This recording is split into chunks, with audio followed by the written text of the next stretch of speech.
Hey, welcome to Social Commerce in Action. I'm your host, Daryl Wurzbacher, and the goal of this show is to really bring together thought leaders and people from the industry who are really adapting, seeing the evolution, because everybody's focused on trying new things, from customer loyalty, referral rewards, new strategies for motivating and driving sales teams' behaviors. Our focus is really to bring on people who are experiencing the changes, who are helping to drive and really help clients and companies in the space evolve and adapt. Today, I'm really excited to bring on a partner of ours that I've worked with for a number of years. We partner on a number of mutual clients for communications and message delivery. And prior to him starting ZipLingo, he had run a number of financial technology companies, from a fintech company doing stock and options trading and education, to another one where teaching people how to best invest their IRAs and self-invest. So again, entrepreneurial background, a lot of innovation. Super excited to bring on today Matthew Marchbanks with ZipLingo. Matt, welcome to the show. Thanks, Daryl. It's great to be here. It's great to have you on. And with the evolution in communications, right? Like, we've seen so much change in this over the last couple of years. So I really kind of wanted to pick your brain on a lot of areas around communication and delivery and all of that. But before we jump into that, I'd love to kind of get your perspective on how you got to this point, right? So you started with fintech and education. What brought you into communications, message delivery, and ultimately the industry? And then what's the purpose behind ZipLingo, and what are you really trying to accomplish?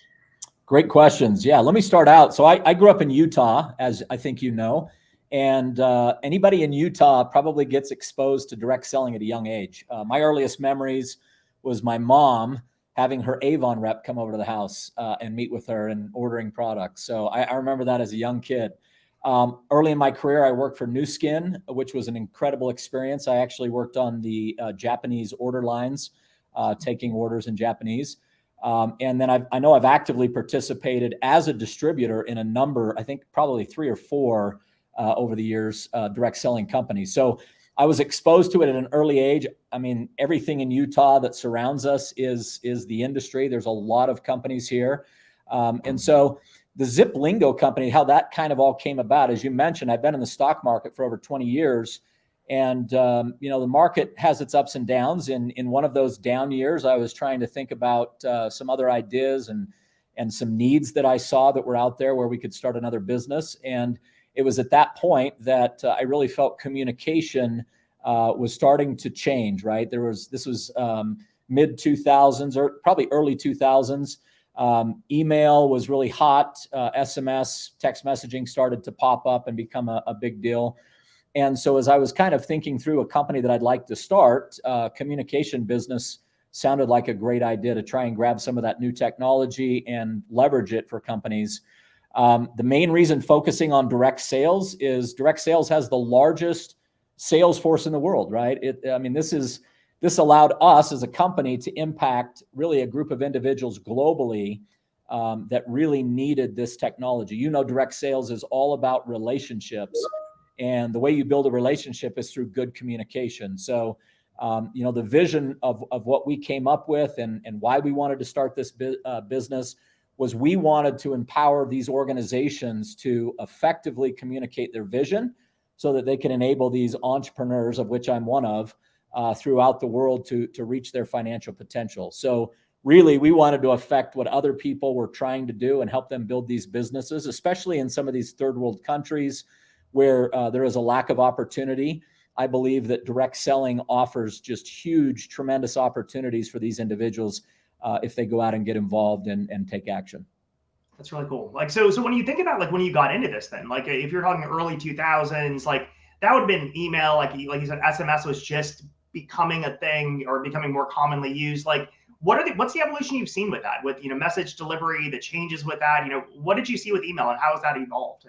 Yeah, great question. I would say 20 years ago, email was great. Everybody was using it. It was the place to be.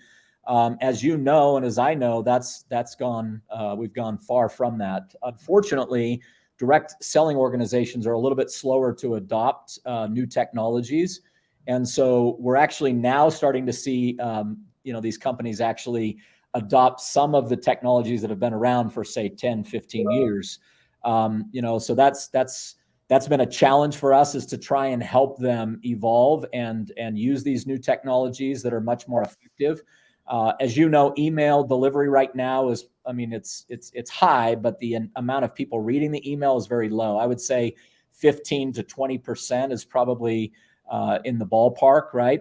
If you look at SMS, however, SMS is around open rates of 95%. So I think it really comes down to what people want to accomplish with communication. Are you trying to just relay information, or are you trying to drive a change of behavior, or change behavior of what other people are doing? So it really depends on your communication strategy, I guess.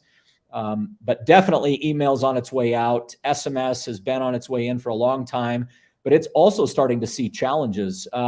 As you know, Daryl, like the whole communication industry is very fragmented globally.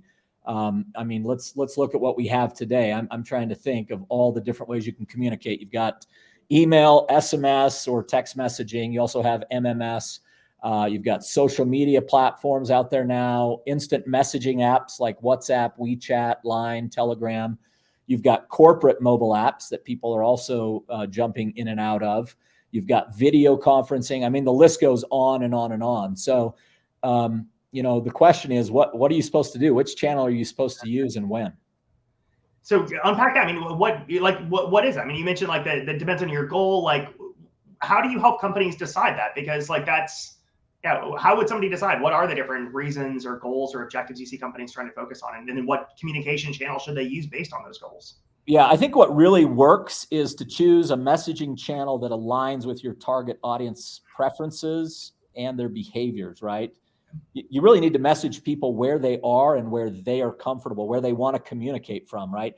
You can't just send a message out there into cyberspace and deliver it, let's say, to an inbox and expect that somebody is there and going to read it, right? So we need to really consider what I think 3 different things. Number one, you've got to look at demographics, right? So if you're a direct selling organization that's just in the US and Canada, maybe that's going to have a completely different approach than if you're a global organization and you're trying to reach Latin America, for example. So demographics is number one. Where do they live? Where do they operate?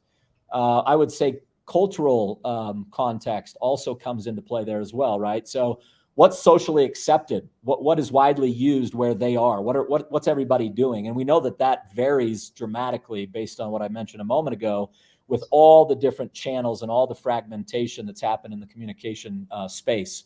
The other one that's a big one is, the technological literacy that people have, right? Like, do they know how to use an app? Do they know how to use SMS or WhatsApp, for example? What are they comfortable with, and what are they going to gravitate towards? So that's really something that I love about the solution that we've worked on with ByDesign, is it really allows an organization to really look at the people they're trying to communicate with, and then choose channels depending upon where they're going.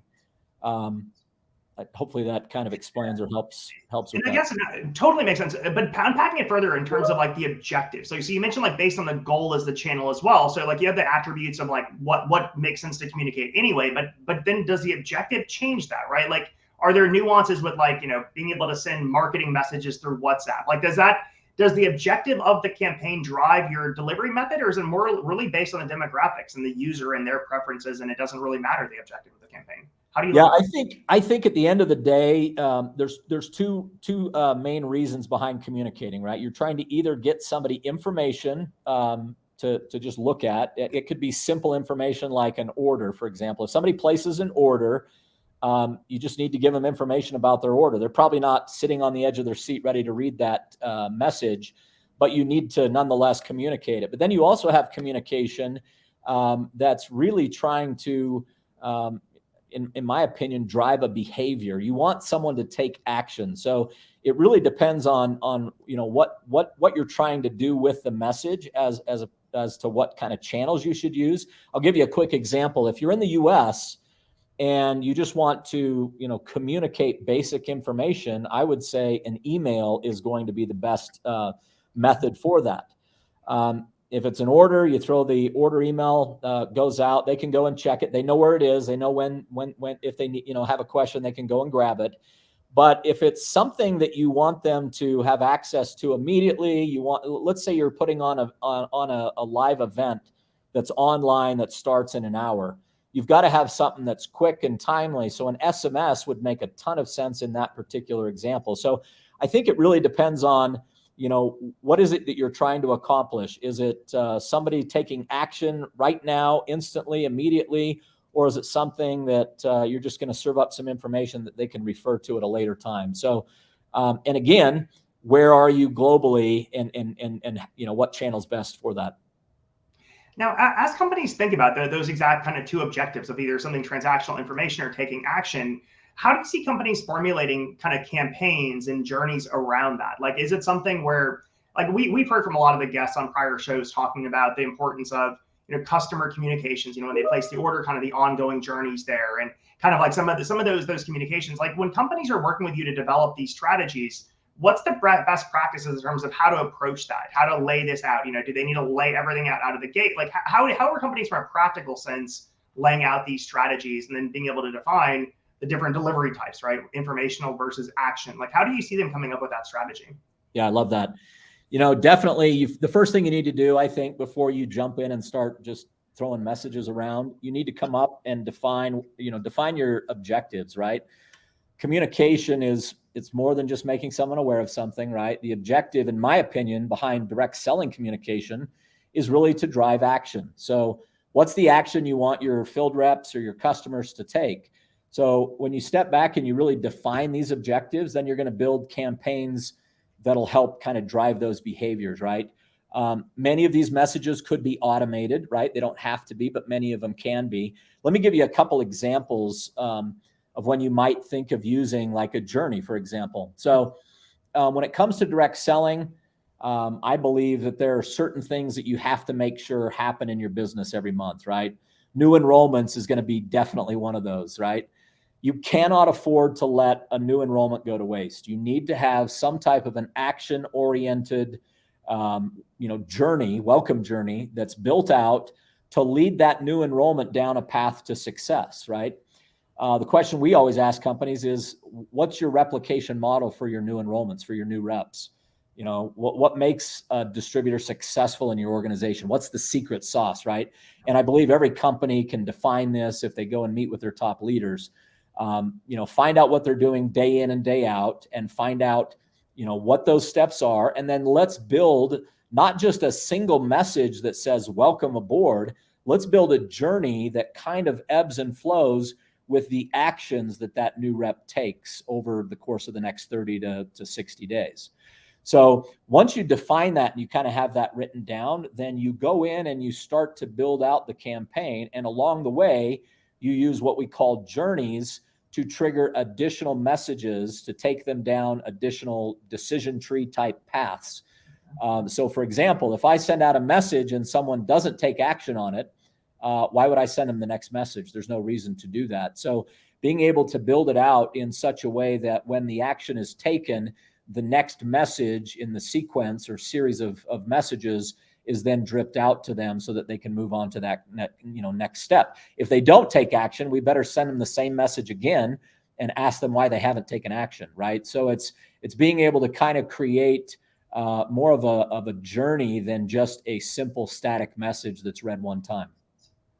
Totally makes sense. Now, when you do that kind of stuff, like how does that then, I assume that's what drives your delivery methods then, of being able to say, okay, these are action specific. So you're wanting to then deliver based on, SMS or WhatsApp based on the demographics. And I'm assuming that's then how you advise clients based on those types of campaigns and journeys. Yeah, you're exactly correct. So it all depends on, what pieces of that journey are instant. We need to have some, action take place immediately. Let me give you another example, maybe of one where it's like super important. So auto ships, right? Auto ships could be the lifeblood of a company, right? I mean, if you're not getting your auto ships or people are canceling those, you've got to make sure that you're keeping an eye on that very closely. So a couple examples of things that we might help a company build out is, what happens if an auto ship fails? What happens if the card declines and it doesn't go out? That's something that needs to be immediately fixed, because that's going to, affect the revenue, right? And if that's happening hundreds of times in an organization in a period of time, that can really affect them. So we would set up different campaigns or journeys based upon that. So if that were to occur, there might be a message that goes out to the person that says, hey, your auto ship just failed. Click here to update your information immediately so we can make sure this goes out. At the same time, we could actually monitor if they open that message and if they click on that link. And if they don't, we could then, let's say within an hour, if that doesn't happen, we're going to trigger a message to their upline sponsor and have their upline sponsor now call them and take action and discuss that with them. I mean, ultimately, I think most companies want their sponsors to really kind of carry the weight here on making sure that people are doing what they've committed to do and are staying active. So being able to drive information to your leaders and let them know what's going on with the organization can really help shoulder some of that burden of follow-up so that corporate's not solely responsible for that. So those would both, in my opinion, be examples of an SMS message that I want to get out immediately or very quickly. Unless, of course, I live in a country that doesn't really use SMS. If I'm in Latin America, it might not be very effective to send an SMS to someone. It might be more effective to send it through their WhatsApp channel. So, being able to have flexibility again and being able to use all the channels that exist out there. I mean, that's another thing that we're able to do. We're able to onboard companies to all these different channels so that they can leverage what they need depending on the area they're going to. Now, with the different channels, are there nuances between them, right? I read something somewhere in the past where, like, with WhatsApp or one of them, you had to get messages pre-approved, or is there more to it though than just saying, yeah, in that market, it's great to use WhatsApp to push everything through? What are the nuances between the different delivery methods, and what are considerations companies should be looking at as they look to adopt these other delivery mechanisms? Yeah, great question. So when it comes to WhatsApp's kind of a peculiar case. They do require pre-approved templates to open up what they call a 24-hour window. So anytime you communicate to someone on WhatsApp from a corporate account, which is what we would be doing in this use case, you're required to send out a pre-approved message, which will open up basically a communication channel or window. So what we do as an organization is we work with you to develop those and get those pre-approved as part of the onboarding process when we onboard you to that channel. Once that communication 24-hour window is opened, then you can proceed to send the information that you need to. But to be able to open the dialogue, yeah, there are some nuances there. That's one thing that ZipLingo's done extremely well is we understand and know what all of those different nuances are. So instead of you having to go out and try to figure it out yourself and work with these companies, we've already got relationships established. We already know the proper protocols, and we're really able to kind of handle that heavy work for you so you don't have to deal with it. Well, speaking of the proper protocols and stuff, I'm sure that stuff changes, what those proper protocols are. What are some of the things that you're seeing now that companies should be looking at in terms of, message delivery and, playing within the right guardrails of these different mechanisms? Are there any insights you can share on that of just kind of what people should be looking at or considering as they're looking at these solutions? Absolutely. I would say more so in the US, Canada recently. We all know SMS has come under a lot of scrutiny. If you remember email back in the day, you could send an email, there were none of these spam requirements, right? And then all of a sudden the CAN Spam Act came out. A lot more oversight, federal regulation came to play. What we're seeing right now, Daryl, is we're seeing that same process play out in the text messaging arena. You're starting to see the landscape change, right? I don't know about you, but I get a lot of spam SMS now, whereas a couple years ago, I didn't get any of it, right? And so people are starting to experience that. And so as an industry, the text messaging, the carriers, the providers, they're all trying to crack down on it. And they're adding more and more regulation and more hoops that you've got to jump through to be able to get your message out and not just out, but actually delivered. So there's certainly a lot going on there. Right now, it's kind of evolved into what they call application to person messaging, or A2P. That's different than, like P2P, which would be you and me on our own phones communicating with each other. But anytime an application is sending out a message, which is what 99% of all companies are using, the carrier involvement really has to be I mean, they have to have a lot of oversight into what's going on. So what we're seeing is originally you had something where you could basically put any message out there and it would be delivered. You remember short codes. Short codes used to be kind of the big buzzword out there. You had to have a short code to do this A to P messaging. And then companies like Twilio came along and they started offering what are called long codes, where you could send from a local number. It didn't have to be a short code.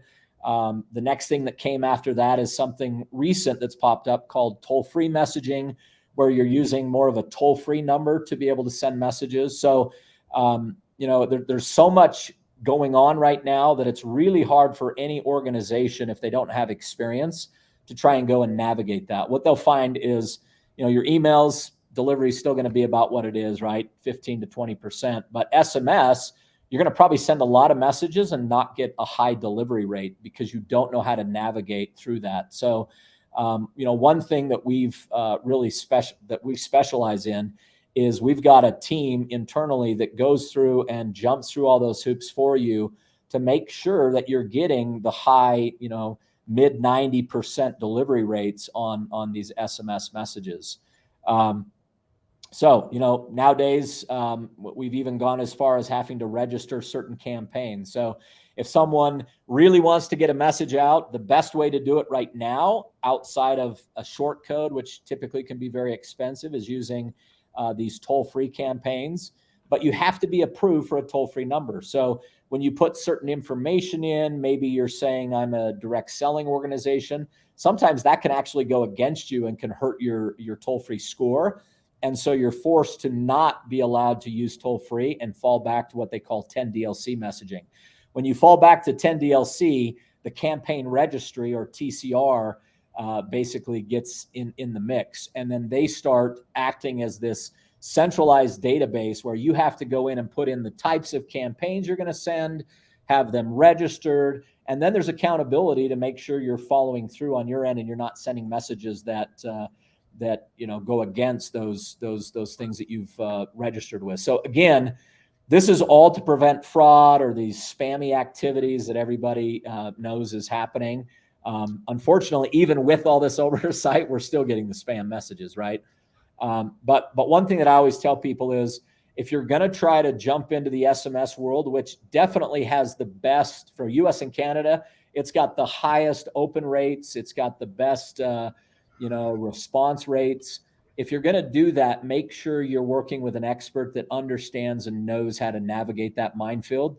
Otherwise, you're going to spend a lot of money and not get a lot of benefit. Now, do you see it as something where like if somebody's using like a Twilio or some third party to do it, is it something where the message will look like it's delivered to like that service, but then the user just doesn't get it? Is that the general behavior you see, where it's like they're paying for the message, but it doesn't actually get delivered? Or is it usually a rejection that you'd see earlier on? So you typically will see some failure codes that come back, right? So there's all sorts of different reasons that it failed, but they will tell you why it failed or give you some general guidance on why it failed. Obviously, with what we do, we've got what I consider kind of the best practices that the guidelines you want to stay within. There's certain things like don't put all caps in a message is a great way to not get blocked. But even if you've registered your campaigns and you've done everything, by the books, there's still some mistakes you can make that are going to cause that message to be blocked, where it might look like it's spammy, even though that's not the intent. Oftentimes, a lot of companies that we see come in to try and work with us, they're not ever disclosing who they are when they send out a message. So being able to just follow some of the standard best practices for SMS messaging is really going to keep you or give you a better chance of success. But yes, even if you follow everything they say, how machine learning works, right? There's still going to be things that the machines are picking up that are going to cause it to throw an error and not be delivered. The good news is, working with us, anytime those things occur, we can easily see why it's happening and be able to take corrective action to ensure that you're getting really high delivery rates. Our clients are all experiencing over 90% delivery rates, and it's because we constantly monitor that and make adjustments to make sure that you're getting your message through. The tagline to ZipLingo is, "You've got a message, but we want it to be heard, right? And so how do you make sure that your message is actually getting out there? A message sitting in a blocked channel is never going to get to anyone. So. Now, what are some of the best practices? So you mentioned, like all caps, you mentioned like disclosing the company name. Are there other kind of things that you tell people to watch out for with these text communications and other things that are just going to send up red flags and get it blocked? Yeah, sure. I mean, I've got a whole list of them, but I mean, some examples could be things like, the word opportunity being in there, or the word buy now, right? Download now. There's suspicious things like, if you've got, like I said a minute ago, all caps, or if you've got repetitive characters. I know a lot of people love to say something and then follow it by a bunch of exclamation points or something like that. Like, those things are just not allowed. So, really having an understanding of the right types of subject lines that match the content that you have, right? I mean, there's a lot of tricks to the trade, and you need to understand what you can and can't do. Another thing that we've seen recently, which is kind of interesting, is a lot of these, people use these big links and they throw them in a link shortener. You guys have heard of like tiny URL, for example. So a lot of people think, well, I've got this big long link. I'm just going to throw it in this tiny URL shortener and I'm going to throw that out. That's actually getting blocked oftentimes, depending on how the number is registered. So there's other ways to do that more effectively, but yeah, you got to watch out for those types of things. That's super interesting. Are there other, like you've kind of gone really deep into like SMS, the regulation changes there. We know emails evolved over the years, the regulations. Like, are you seeing other carriers have, like, if you talk about WhatsApp, Line, Facebook, other ones, are there other kind of big regulations that people need to consider? Or is it really SMS where they're clamping that down right now? Right now, we see the clamp down in SMS. These other channels, WhatsApp, if you don't have an approved message, right, nothing's going to get through kind of deal. So you have to open that channel. But a lot of the other third-party messaging apps that are out there don't tend to have as strong of that type regulation. I'm sure it's coming, but it's just not there as of yet. Something that we also are starting to see companies gravitate towards is more of an internal messaging, more like a chat type application, because we can all see the writing on the wall that SMS is going to get clamped down harder and harder. How do you really reach your audience, right? How do you reach the people that you have to reach with that information? And so this new idea of chat and being able to have chat messaging type technology built into your communication strategy is really popular. So think of moving from a WhatsApp, WeChat type environment to your own version of that, where everybody in the company is utilizing that. That's what we really kind of see as something that's on the forefront right now, and something that we're actively working to deliver. We already offer the ability to kind of have this back office chat environment where you can deliver messages that are live, real-time messages that people can interact with and communicate with. But in that scenario, you own all of the data. You're not, hey, you've got WhatsApp over here, but WhatsApp is not going to give you insight into all those discussions and everything that's going on with your field and your customers. So being able to kind of bring that in-house and have more control over that, I think, is going to become very popular here very soon. That's awesome. No, great insights today, Matt. And I appreciate your time. We're actually at time now, and honestly, there's a lot more we can unpack here. I'd love to have you on in a future session to go deeper into chat and some of the other stuff you're seeing. But I think this is great insights you've had today as far as communications and where that's evolving. So definitely appreciate you joining the show today. Daryl, thanks so much. And once again, thanks for the opportunity to work with ByDesign. We really feel like you guys are on the cutting edge of offering incredible communication technology to your customers, and we're excited to be a part of it. So thanks for having me today. I appreciate the partnership as well. You take care. All right. Take care, man.